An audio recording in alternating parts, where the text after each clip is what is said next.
Assalamualaikum warahmatullahi wabarakatuh. Saya dari perwakilan dari kelompok. Perkenalkan, nama saya Afrina Nastio, dan kedua nama teman saya Dini Intania, dan ketiga nama teman saya Rini Afriza. Nah, di sini saya menjelaskan tugas kelompok mata kuliah akuntansi internasional materi kelima. Yang pertama, apakah yang masuk dengan laporan keuangan transparan? Laporan keuangan transparan adalah memberikan informasi keuangan yang terbuka dan jujur kepada masyarakat, yang pertimbangan bahwa masyarakat memiliki hak untuk mengetahui terbuka dan menyeluruh atas pertanggungjawaban pemerintah dalam mengelola sumber daya yang dipercaya dan taat kepada peraturan perundang-undangan. Nah, ada dua bentuk dari laporan keuangan transparan.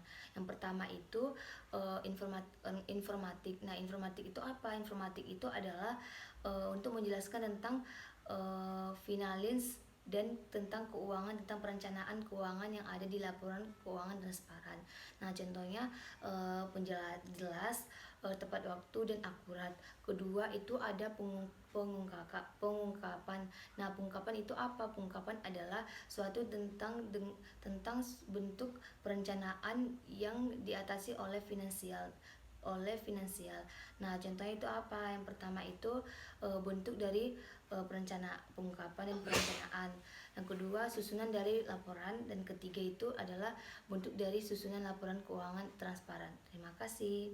Di sini saya akan menjawab pertanyaan nomor 2. Jelaskan bagaimana laporan keuangan transparan melindungi investor.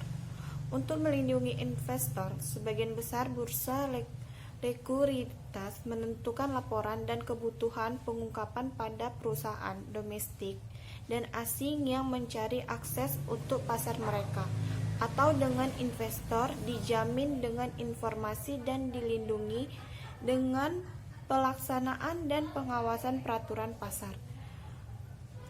Kecurangan mencegah adanya penawaran publik, perdagangan, pemilihan, dan sekuritas penawaran informasi keuangan dan non-keuangan yang bisa dibandingkan telah ditemukan sehingga investor bisa membandingkan perusahaan, area industri, dan negara.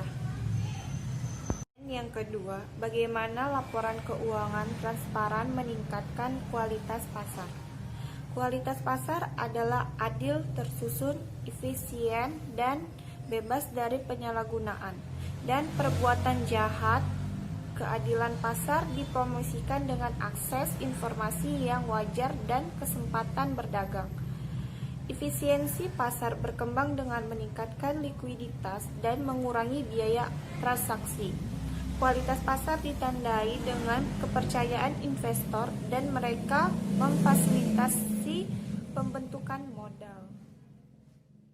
Untuk tujuan apakah semua ketentuan ini mengangkat laporan keuangan transparan?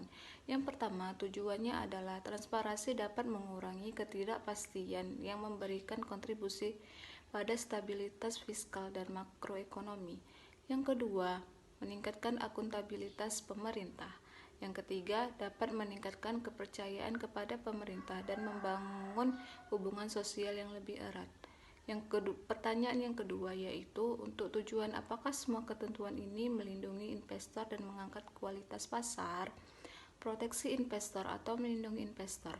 Investor dijamin dengan informasi dan dilindungi dengan pelaksanaan dan pengawasan peraturan pasar. Kecurangan mencegah adanya penawaran publik, perdagangan, pemeliharaan, dan sekuritas penawaran. Informasi keuangan dan non-keuangan yang bisa dibandingkan telah ditemukan sehingga investor bisa membandingkan perusahaan, area industri, dan negara. Demikianlah hasil diskusi kelompok kami. Kami ucapkan terima kasih. Assalamualaikum warahmatullahi wabarakatuh.